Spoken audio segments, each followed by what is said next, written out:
East Podcast, WHTP. I got a note from people.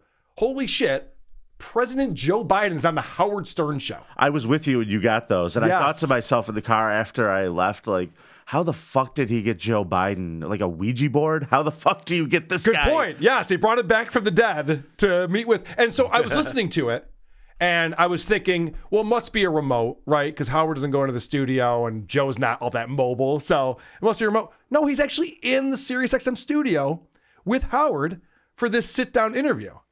Where does he think he is? No idea. The moon. Spaceship. They wheeled him into a closet. Mr. President, you're on the moon. Wow. He has no idea where he is. But this is interesting because it starts off, Howard Stern, of course, is a big supporter of Joe Biden, hates Donald Trump. And Howard, when he had Hillary Clinton on his show a couple years ago, proved that he's not going to interview politicians the real way. You know, there's not going to be any real questions, all softball, and all the shit that he likes to get into with therapy and parents and growing up and all the shit that Howard talks about. You expect a 90-year-old to remember his parents? Dude, Joe Biden tells these fucking stories. Oh, no. He can't stop himself. I am telling you, there's so much bullshit in this interview. It's fucking nuts. But it starts off with Howard is nervous. Okay, because this is thrilling for me, and I'm just really excited you're here. My nerves have to. I'm really nervous, and I've been doing this forever. I'm nervous, man. I really. I want to point out he calms down, but you can tell he actually is nervous. The way he's talking right here, like he's flustered. Speaking to Joe Biden. Excited you're here. My nerves have to. I'm really nervous, and I've been doing this forever. I'm nervous, man. I really am. But going back to your father. His father was born in 1915. It's 109 years ago. He's like, all right, tell me about Dad. Like, this guy's 82 years old. What does it matter? He used to push a cart by a mill. Like, what the fuck are you going to learn? All right. So then they talk about the stutter that Joe Biden had growing up. And this is rich. I like to point out hypocrisy on the show from time to time. It's famous now that you were a stutterer. As a boy, you suffered from a horrible stutter, and there was a nun who decided to really goof on you and screw with you, and your mother marched down there and said to that nun, "I'm going to rip the habit off your head if you sit there and make fun of my son." Wow, is it true? Well, it is true. We, I love that Howard's just like, yeah, I don't like people making fun of people with a stutter. I do not support that sort of thing at all. This is all they would do to stuttering John. Fred would be there going, all they do is rip on John and goof on his stutter. If this was 30 years ago, Fred would be in the background every time Biden starts. I mean, this could be the greatest, funniest thing in the history of the world. But Howard's wearing a fucking suit. Yes, Howard is dressed up for this occasion. Mr. President, do you like anal? Like, right? Yes. This could have your first wife. Oh, she like anal. Oh.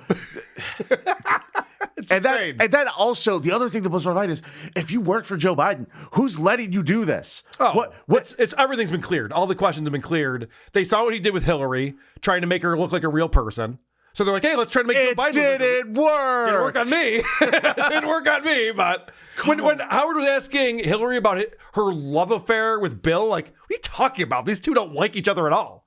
It's a marriage of convenience here. You realize that, right? I mean, they're not fooling anyone, Howard. What are you talking about? All right. The first time you and Bill made love. She's like, made what now? Dude. I can't even believe that they let him do this, though. This really... It's crazy, because it's a long-form interview, and I'm surprised that Joe... I think that's the thing you and I talked about when you were leaving my house yesterday after our creep-off bonus. I go, holy shit, Biden was on Stern. Two anomalies here. One, Howard worked on a Friday. It's fucking... That hasn't happened in over a decade. Probably 2 decades. And then 2, that they would let Joe Biden sit there and talk to someone for this long. Because even though it's the softest, safest interview ever... Joe Biden just sounds like an idiot when he talks too much. And I have some examples. This will get me over with the kids. Yeah, right. He probably does think that. Yeah, I know. Oh, wow. He probably thinks that the viewers of Howard Stern are 18 to 24 or some shit. Wow. All right. So this is the funniest thing Joe Biden has ever said. I can't believe this was said. My buddy Corn Mike, Pop was a bad tune. my buddy, it's even better than that. My buddy Mike texted me when he heard this. Like I said before, probably the greatest gift I ever got was being a stutterer. Because you know what it's like to be humiliated. You know what it's like. I don't want to exaggerate it. It's not like I had a cleft palate or I had a club foot but it's something people make fun of. Wait! He's saying that having a club foot is worse than having a stutter as far as people making fun of you? And I'm pretty sure if the president says it, it's a law. Is that what he You're just under said? arrest. You're under arrest, Hamburger. Dude, is it possible that I'm more of a victim You're more retarded than than John. Stuttering John is? I think so. I think we just proved it just here and now. It's amazing. He's like, now look at, I was teased. I was terrible growing up with the stutter. It's not like I was club-footed. Right. Did you fucking imagine that bullshit? That would suck. Never in a million years would I have seen that coming. That motherfucker. It's amazing. He That brought dead that guy up. just earned my vote. Well, John didn't didn't. stutter, and he wrote a book called Easy for You to Say. I'm going to write a book called Walking and Talking. It's not like I had a cleft palate or even worse. Unbelievable. It's amazing. Carl's Thank you. book's to be called Stairs, Easy for You to Climb. Yeah. It's just him at the bottom waiting. Escalators, the world's greatest invention. What an asshole. All right, so let's find out. How did you get over the stutter? It wasn't. My mother used to say, Joey, come here. Look at me. Look at me. You're smart. You're handsome. You're a good boy. Just don't let this define you. Don't let it define you.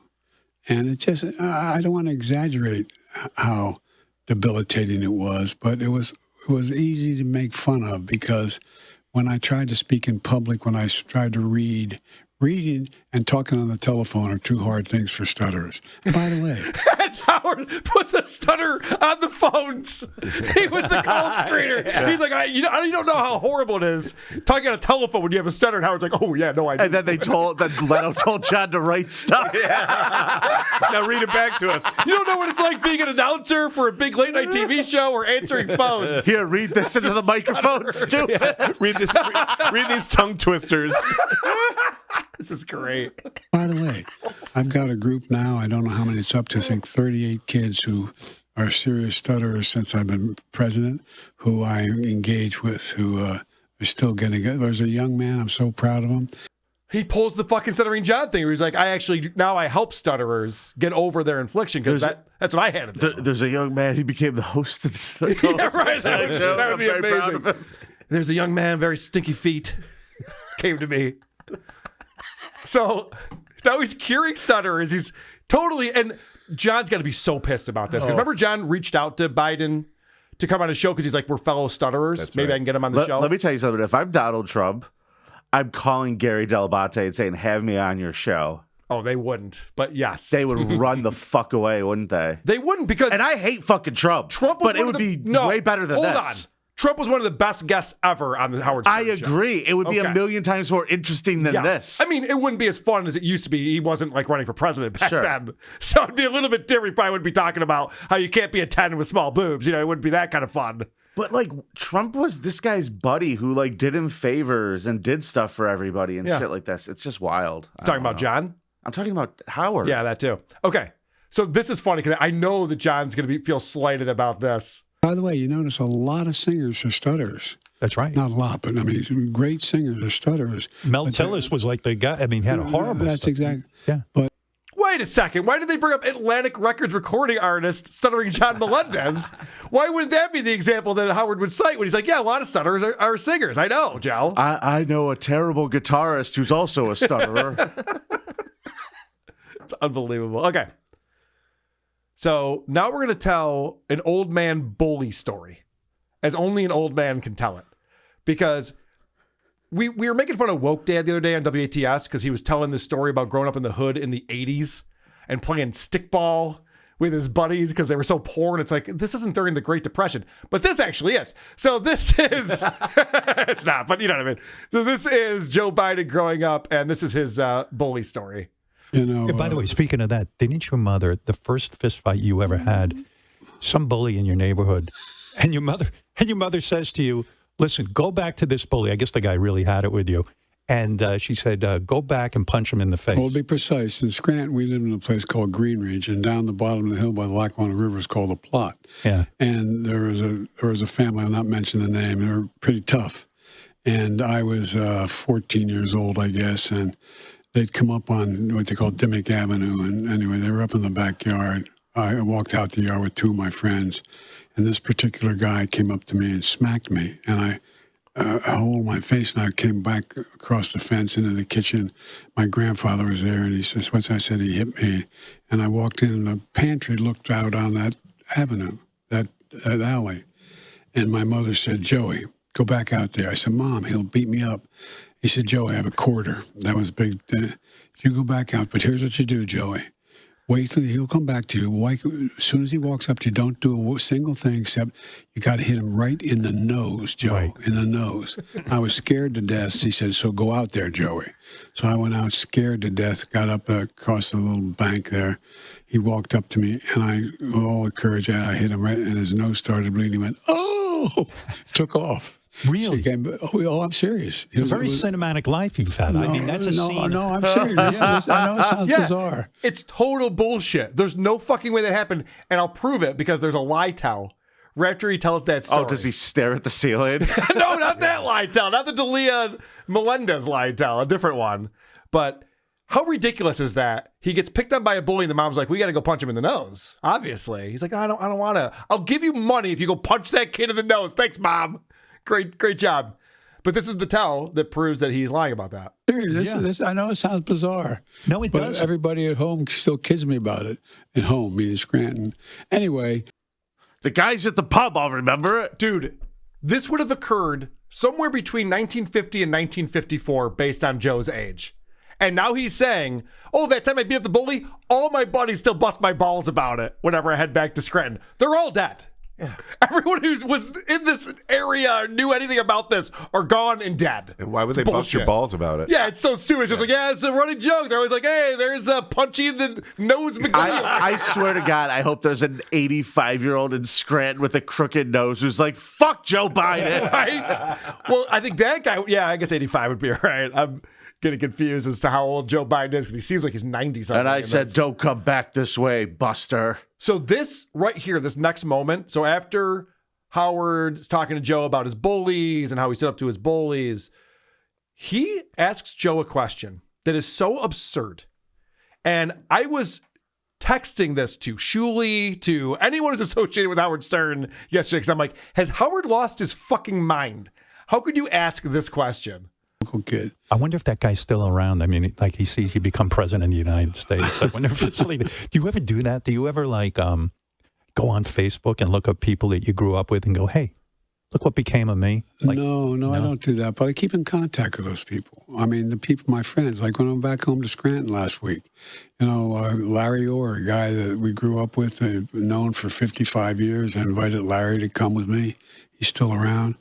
And I'm getting so damn old, a lot of them are passed away these days. I know, it's depressing. But what about like a woman who rejected you in high school? Now you could just like say, "Hey, I'm the president of the United States." That to me is the biggest rush in the world. No, I don't think of it that way, Howard. You should come into my world. That's all I think about.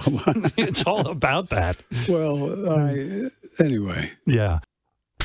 Can you imagine 82-year-old president of the United States, has been a senator for over 50 years, and Howard's question is, you ever go on Facebook to look up girls who rejected you when you were 16 and say, "Ha ha, look who you should have banged"? To be fair, that is the most Howard question that he's asked so far. It's the dumbest thing I've ever heard. Joe Biden's not on Facebook. No First shit. off, that's ridiculous. But also, do you really think he's on the class of 38 Facebook page? Right. I know. Is there a group for that? How big is the group? It can't be that big. Do you really think? What a dumb question. But that's how Howard thinks. He's still worried about conflicts he had in high school. Remember he was going to make that cartoon, Howard's High School Years, or whatever. He used to promote that years ago, and it never came to fruition because he didn't like the animation style of it. Anyway, that was one of the dumbest things. He was promoting it forever, and then it never came out. But that's how Howard thinks. He's still trying to settle scores that it happened when he was picked on when he was 14, or a girl didn't let her finger bang him when he was 15 or something. It's just like, Howard, these people don't fucking care about that. They've lived their whole lives. They're not sitting there going, God damn it, I should have married Joe Biden. No one thinks, by the way, nobody thinks that. God damn, I should have married Joe Biden. God, listen, this guy can't be the president, because my president doesn't sit there and like laugh at that question. It's just, are you for real? Is this what you're asking me? I would have been like, Howard, that's absurd.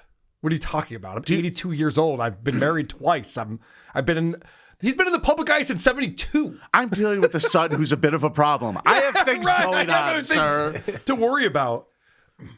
Speaking of sons who are a bit of a problem. Now, we all know that, and Howard prefaced this interview that it's all about like getting over hard times and difficult times in your life. Because that's what he likes to talk about. Daddy. Now, as you guys know, Joe Biden's first wife was in a car accident with the kids. He lost his daughter. He lost his wife. The two boys were hurt, but survived. And this is how Joe dealt with that. This is insane. You described you were suicidal at that point. You thought about it. Well, what I said was, I can understand you don't have to be nuts to commit suicide. I said, I don't drink. That's not a virtue. I just never drank. I never drank.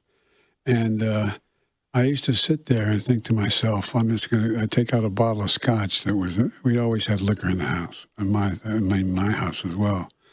And I was going to just drink it and get drunk, and I can never bring myself to do it. So first off, he goes, your wife and your daughter died in a horrific car accident. The love of your life, your baby daughter. How did you deal with that? I almost drank. I almost had some whiskey, but I didn't. All right. Hopefully it gets better than that. And I actually thought about, you don't have to be crazy to commit suicide. If you've been to the top of the mountain, you think it's never going to be there again. And just a brief moment, I thought maybe I'd just go to the Delaware Memorial Bridge and jump. Really? That's what you thought about Joe Biden? Have a drink. Yeah, seriously. Try scotch first. Try that first. And then if you're hungover the next day and you need banana bag, you don't have it, you're all out, then maybe it'll make sense. It's a wonderful product. It is a fantastic. You got to hold label out towards the camera. We talked about this, Vinny. Oh, is this okay? It's right side up. All right. So, of course, Howard hears what he wants to hear. Suicidal tendencies, depression, sadness. What does your therapist say? What do you think he's going to say next? It really is a wonderful story.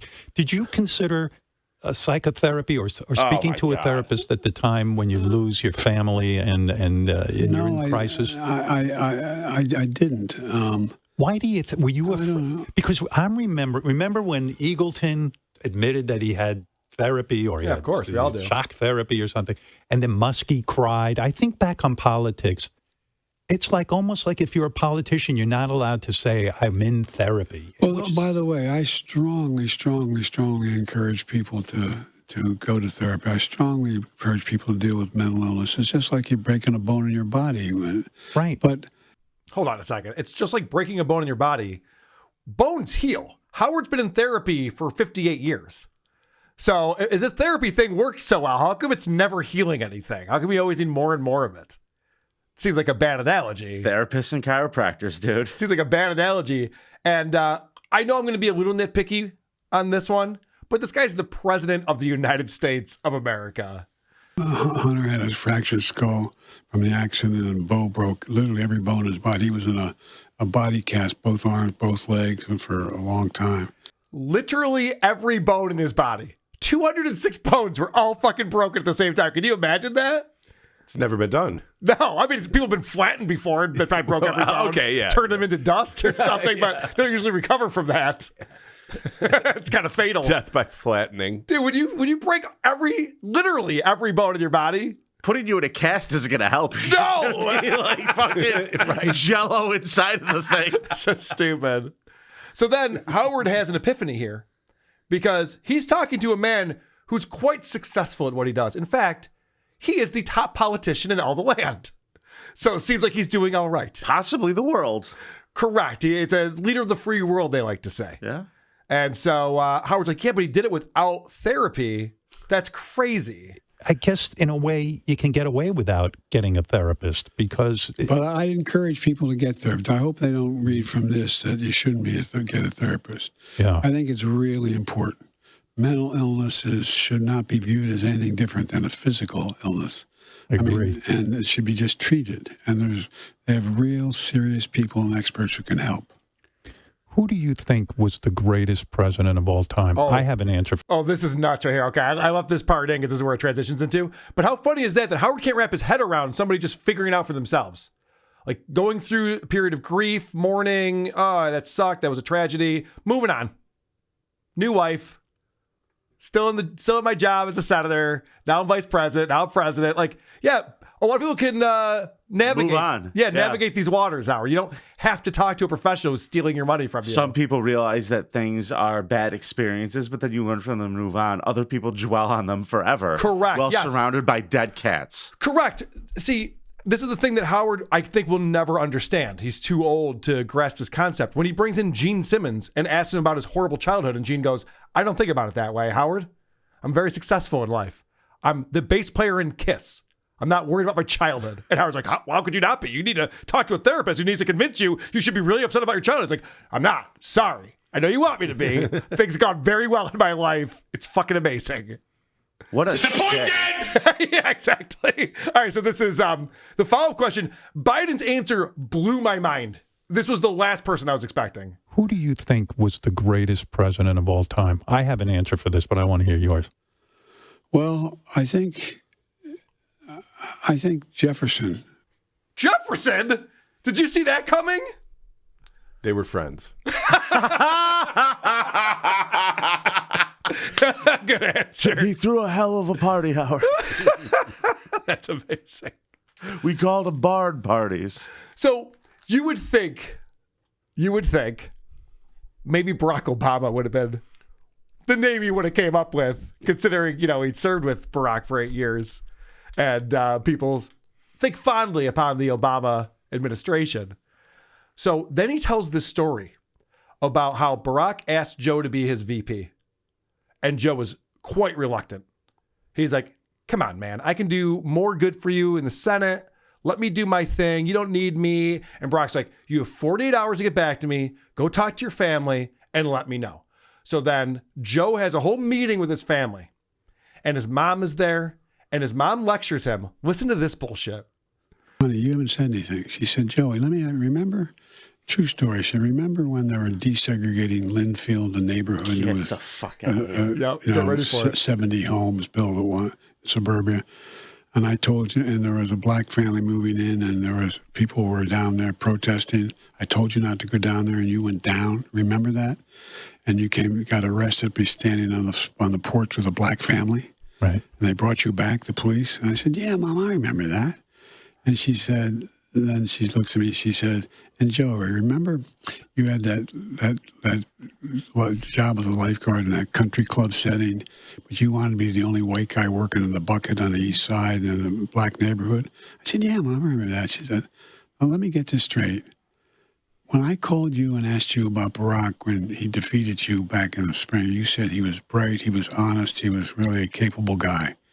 I said, yeah, Mom, what's your point? She said, Joey, the first black man in history has a chance to be president, and you told him no. Right. I said, son of a bitch. So it was charity. Yeah. So he saw Barack Obama as a black man, and he's like, I've always helped out black men throughout my life. That's just who I am as a Biden. I guess I'll help out this one too. This poor Barack Obama guy needs a hand. And then Hunter said, because he was wearing a GIMP mask. Yeah, that had to be some family meeting right there. Wow. I love that. The mom's like, do you remember how you're an amazing person throughout your life? Yeah, Mom, I remember that. Remember how you went above and beyond, got arrested because you wanted equal rights? You're better than Martin Luther King in a lot of ways. Like, yeah, Mom, I know that. What's your point? I don't listen to this man much, but every time I hear him, he brings up what a civil rights pioneer he is. Yeah, and remember the 94 crime bill where you made it so that if you had crack cocaine, you were in prison longer than if you just had powdered cocaine, even though it's the exact same thing, but black people tend to have one substance over white people having the other one? Yeah, Mom, I remember that. Okay, well, that one wasn't great. But the other stuff, though, was really fucking amazing. And you're a great guy, and you should do that because he's a black man. And he went, yep, you're right. Here's a quarter. That's the dumbest fucking anecdote I've ever heard. That's insane. I can't even believe I heard it. All right, well, he's going to top himself because Howard goes, that's right, you were a lifeguard. Corn Pop. He was a lifeguard with Corn Pop, who was a bad dude. He's going to fight him with the chain. He's going to fight him with the chain, even though Corn Pop had a knife. And so Howard asks a question. This is a fucking whopper. I can't believe Joe's handlers need to be like, dude, you got to stop bragging about shit that definitely did not happen. And I made a lot of friends. Did you ever save anyone's life when you were a lifeguard? Was anyone ever drowning? Yeah. You did? Yeah. My friend Linda. My friend Mike. And I made a lot of friends. Did you ever save anyone's life when you were a lifeguard? Was anyone ever drowning? Yeah. You did? Yeah, well, half a dozen times. Usually younger kids, you know. He just said he saved 6 people's lives as a lifeguard. Listen to this. But you do the thing with the whistle and then jump in the bathing suit and you got it. No kidding. Suit. Yeah, there's a big pool. There were 7 lifeguard stands. Wow. 7 lifeguard stands, and this guy saved 6 people. How many people were dying in this pool every fucking day? That's crazy. Was that when the kids were rubbing your legs in the water? Yeah, Joe? right. Yeah. Watching your leg hair.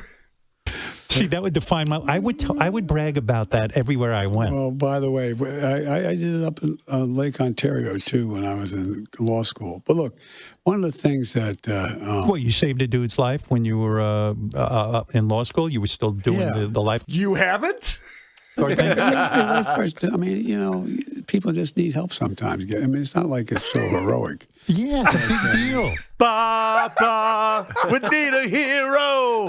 What a fucking asshole. Yeah, have you ever saved someone's life? Yeah, like 7 people. Wow, that's amazing. No, it's nothing. People just need help sometimes. Holy shit, he puts Tom Myers to shame. Who are these podcasts?